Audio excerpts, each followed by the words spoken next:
get to that point, your expression, if you're coming from a fire element or an earth element, is going to be different in Shaolin and in Kung Fu than your expression would be if you were an earth element or a water element.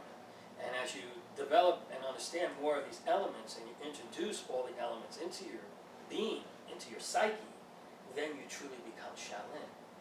And Shaolin is a level that enters into, we'll say, void.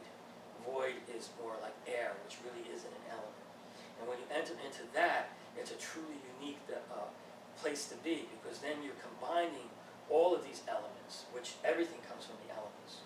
Creation, you can't, no matter what you believe in, everything is created by the elements.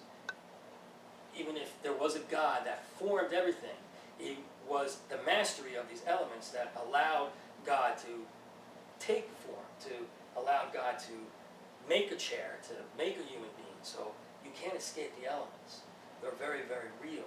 And when you bring those elements into play and you start looking at people and looking at things in a different way, you realize that, well, if I'm a fire element and I'm fighting a water element, then I'm not going to get along very well with that element, you know, because we have two different perceptions, which is like if you take California and New Jersey and New York, you have different people living in California, and those same people seem to flock to that element of that atmosphere than you do in Jersey.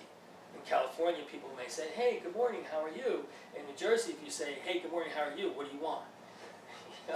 You know, it's a whole different ball game. It's a whole different thing. So elements seem to flock together.